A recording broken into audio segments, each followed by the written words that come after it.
పెట్టుబడులే కాదు, ఆ రాష్ట్రంలో ఉన్న టెంపుల్ టూరిజం, ఎకో టూరిజమే ఆ రాష్ట్రం యొక్క ఆదాయాన్ని పెంచడమే కాకుండా రాష్ట్రం యొక్క గుర్తింపు గౌరవాన్ని కూడా పెంచుతుంది. ఈరోజు మనకు సంబంధించిన మిత్రులు కావచ్చు, బంధువులు కావచ్చు, చాలామంది వాళ్ళ పిల్లల పెళ్ళిళ్ళు చేయాలన్నా, శుభ కార్యక్రమాలు ఏమైనా చేయాలి అని అంటే మన ప్రాంతం కాకుండా రాజస్థాన్కో లేకపోతే ఇతర దేశాల్లోకి వెళ్ళి అక్కడ కార్యక్రమాలు చేసుకుంటున్నారు. దానికి ప్రధానమైన కారణం ఆ ప్రాంతంలో ఉండే టెంపుల్ టూరిజం, అదేవిధంగా ఎకో టూరిజం. వీటితో పాటు ఎవరిని కదిలిచ్చినా మన వాళ్ళని బెంగళూరు జిందల్లో జాయిన్ అయినని కొంతకాలము అని చెప్పి చెప్తూ ఉంటారు. మనం ఈరోజు మందిరాలను దర్శించుకోవాలంటే తమిళనాడుకో ఇతర రాష్ట్రాలకో వెళ్తున్నాం. ఫారెస్ట్లో ప్రకృతి సహజ వనరులను చూడాలి అంటే మధ్యప్రదేశో లేకపోతే ఇతర రాష్ట్రాలకు వెళ్తున్నాం. అదేవిధంగా హెల్త్ టూరిజం విషయంలో కూడా మనం ఎక్కడెక్కడికో వెళ్ళాల్సిన పరిస్థితి. కానీ అన్ని సహజ వనరులు ఉన్న తెలంగాణ రాష్ట్రంలో ఇప్పటి వరకు ప్రభుత్వాల దృష్టి ఈ హెల్త్ టూరిజం మీద, ఎకో టూరిజం మీద, టెంపుల్ టూరిజం మీద ఫోకస్ లేకపోవడం వల్ల అద్భుతమైన ఆలయాలు ఉన్న తెలంగాణ రాష్ట్రం, అది 1000 స్తంభాల గుడి కావచ్చు, యునెస్కో గుర్తింపు పొందిన రామప్ప మందిరం కావచ్చు, లేకపోతే శ్రీశైలం కావచ్చు, రాజన్న వేములవాడ రాజన్న మందిరం కావచ్చు, ఇట్లాంటి చాలా మందిరాలు, ప్రపంచ ప్రఖ్యాతిగాంచిన మందిరాలు మన దగ్గర ఉన్నాయి. ఈరోజు కవాల్ కావచ్చు, tiger reserve forest, Nallamala tiger reserve forest కావచ్చు, జూపల్లి కృష్ణారావు గారు ప్రాతినిధ్యం వహిస్తున్న కొల్లాపూర్ ప్రాంతం, నల్లమల అటవీ ప్రాంతం, కృష్ణానది జలాలు ప్రవహిస్తున్న ప్రాంతం, అక్కడ మందిరాలకు, అక్కడ ప్రకృతి సహజ వనరులకు కొదవలేదు. మల్లెల తీర్థం లాంటి ప్రాంతాలు మన దగ్గర ఉన్నాయి. కానీ వీటికి ఇవ్వాల్సినంత ప్రాధాన్యత, తీసుకురావాల్సినంత గుర్తింపు తీసుకురాకపోవడం వల్ల మన రాష్ట్రంలో temple tourism, eco tourism, health tourism వెనుకబడుతున్నది.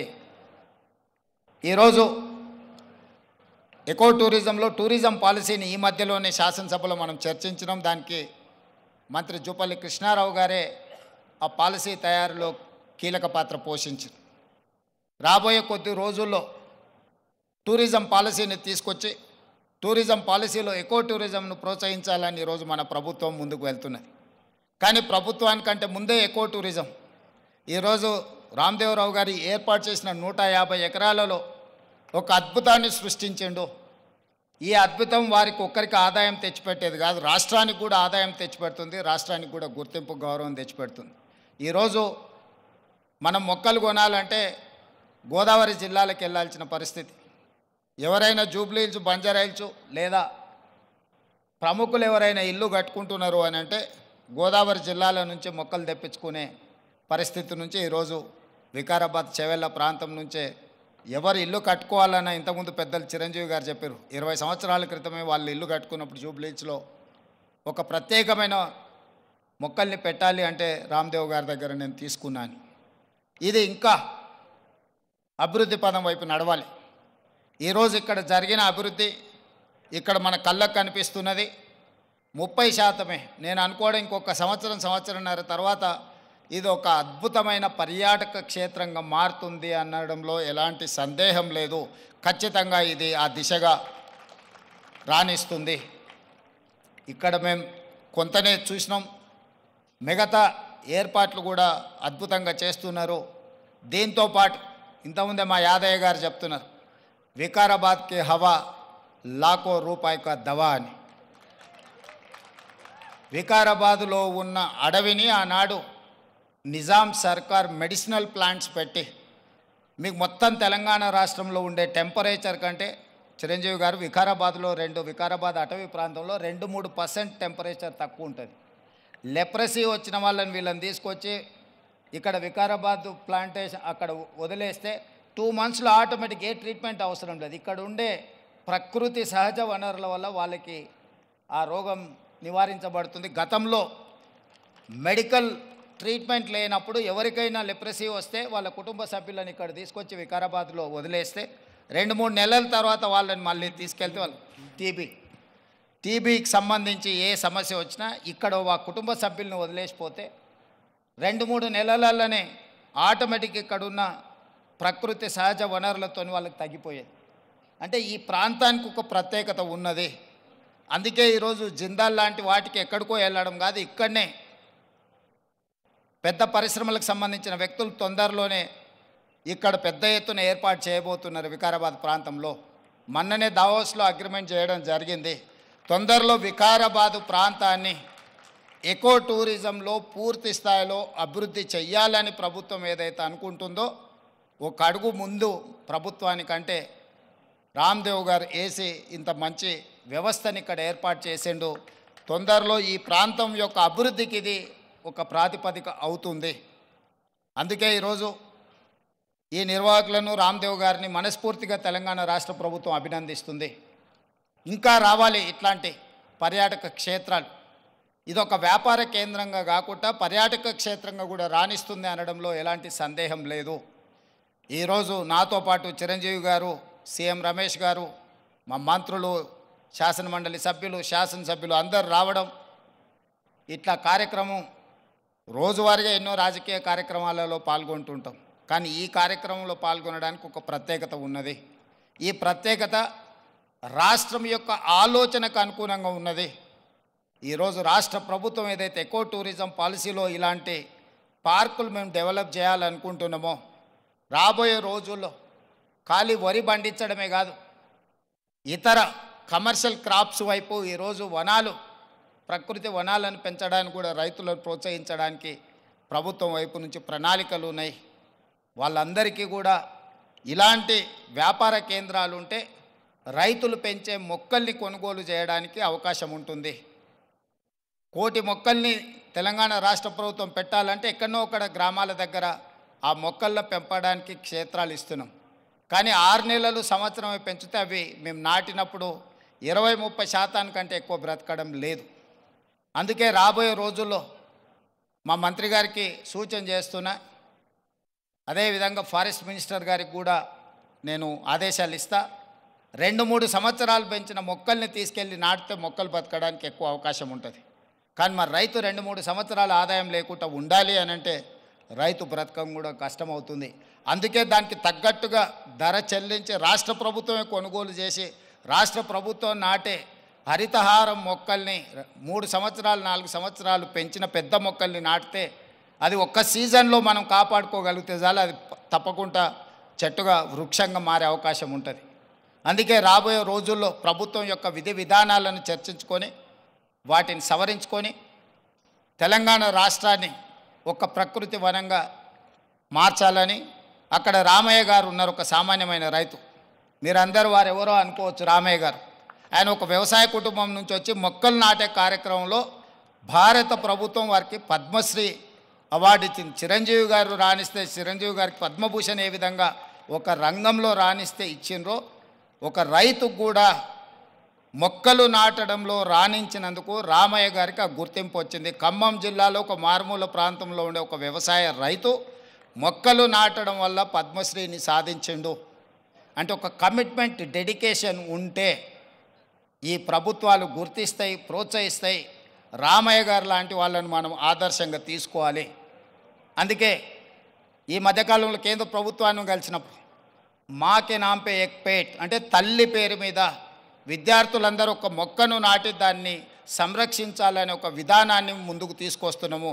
ప్రతి విద్యార్థి తమ కన్న తల్లి పేరు మీద ఒక మొక్క నాటి ఆ స్కూల్లో ఆ మొక్కను కాపాడితే కొన్ని లక్షలాది కోట్లాది మొక్కల్ని ప్రతి సంవత్సరం మనం పెంచుకుంటూ పోవచ్చు. ఇట్లాంటి వినూత్నమైన కార్యక్రమాలను ప్రభుత్వం తీసుకురావాలనుకుంటుంది. తొందరలోనే ఈ విధి విధానాలతో ముందుకు వస్తాం. ఏది ఏమైనా రామ్దేవ్ గారిని మనస్ఫూర్తిగా అభినందిస్తున్నా. ఒక మంచి పర్యాటక క్షేత్రంగా దీన్ని తీర్చిదిద్దండి. ప్రభుత్వం వైపు నుంచి అవసరమైన సహకారం తప్పకుండా ప్రభుత్వం అందిస్తుంది. మంత్రి జూపల్లి కృష్ణారావు గారు, స్థానిక శాసనసభ్యులు యాదయ్య గారు, మహేందర్ రెడ్డి గారు ఉన్నారు. ఏదైనా స్థానికంగా అంశాలు ఉన్నా కూడా వారు మీకు సంపూర్ణమైన సహకారాన్ని అందిస్తారని తెలియజేస్తూ మీ అందరి దగ్గర సెలవు తీసుకుంటున్నారు. ధన్యవాదాలు మిత్రులారా.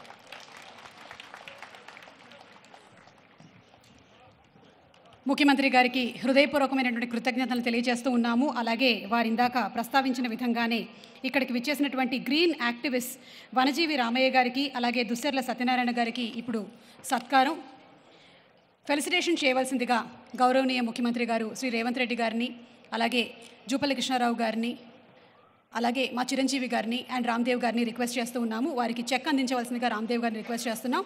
ముందుగా వనజీవి రామయ్య గారికి ఫెలిసిటేషన్. ఆయన వనజీవి రామయ్య కాదు ధన్యజీవి రామయ్య, భారతమాత కడుపున పుట్టినటువంటి పద్మశ్రీ రామయ్య గారు. రామయ్య గారు ప్రకృతే మన పంచప్రాణము, ప్రకృతే మన హరితహారము, ప్రకృతిని కాపాడితేనే మనకి ఉనికి ఉంటుంది అని నమ్మినటువంటి వ్యక్తి. ఆయన నిజంగా మనకి ఆదర్శము. వనజీవి రామయ్య గారి జీవితాన్ని ఆశయంగా స్వీకరిద్దాము, ప్రకృతిని పర్యావరణాన్ని కాపాడదాము.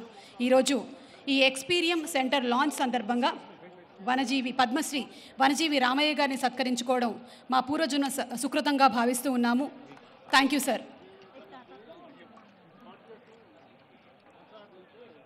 చెక్ను అందించవలసిందిగా రామ్దేవ్ గారిని రిక్వెస్ట్ చేస్తున్నాము.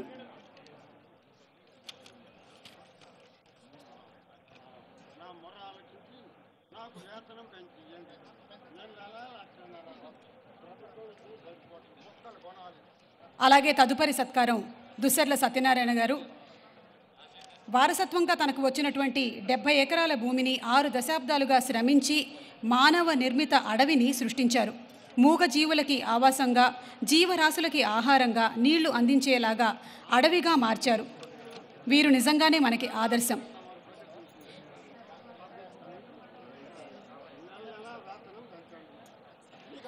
కొట్టినా నీ మేలు మరవని గట్టి గుణమి ఈ చెట్టులో, ఆకు తెంచితే పాలు కారేటువంటి అమ్మతనము ఈ కొమ్మలో, సృష్టిలో ప్రతి జీవజాతికి సృజనత ఉన్నది నేర్చుకో, ప్రకృతిని కాపాడి నేలకి పర్యావరణం ఇచ్చిపో అన్న కవి మాటల్ని నిజం చేస్తూ దుస్సర్ల సత్యనారాయణ గారు మన సమాజం కోసం అలాగే ప్రకృతి కోసం అందిస్తున్నటువంటి సేవలకి గాను ఈరోజు ఎక్స్పీరియం లాంచ్ సందర్భంగా గౌరవనీయ ముఖ్యమంత్రి గారి చేతుల మీదుగా సత్కారం.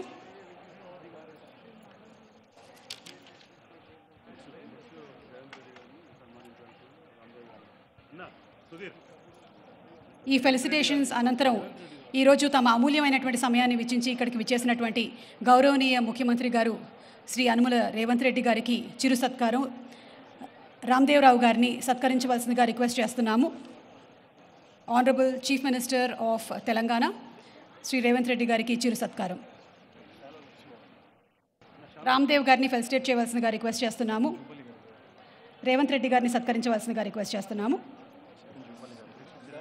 అలాగే అనంతరం జూపల్లి కృష్ణారావు గారిని ఫెలిసిటేట్ చేయవలసిందిగా రామ్దేవ్ గారిని రిక్వెస్ట్ చేస్తున్నాము.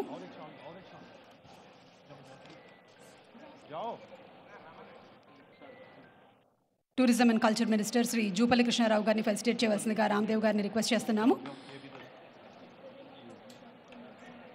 ఈరోజు ఎక్స్పీరియన్స్ లాంచ్ కార్యక్రమం జరిగింది. అండ్ ఈ సందర్భంగా ఇక్కడికి విచ్చేసినటువంటి పద్మవిభూషణ్ మెగాస్టార్ చిరంజీవి గారిని సత్కరించవలసిందిగా శ్రీ రామ్దేవ్ గారిని రిక్వెస్ట్ చేస్తున్నాము. అండ్ అనంతరం ఎక్స్పీరియం లోగో లాంచ్,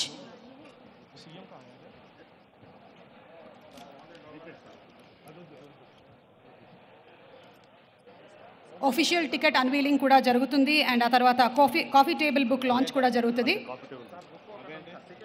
సో ఇప్పుడు only the official logo unveiling and coffee table book launch.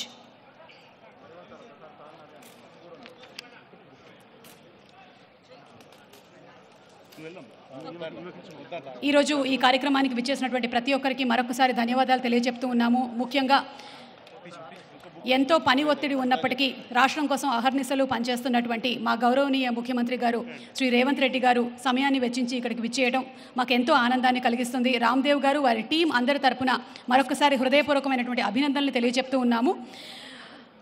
And కాళీ సుధీర్ గారిని ఓట్ ఆఫ్ థ్యాంక్స్ చెప్పవలసిందిగా రిక్వెస్ట్ చేస్తున్నాము.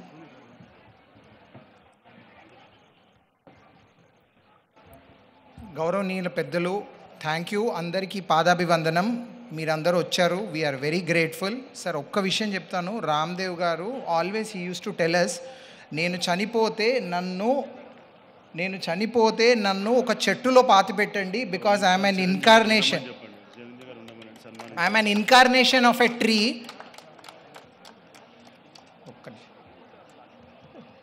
అన్నా ఒక్క నిమిషం sir, I wanted to tell a very important thing.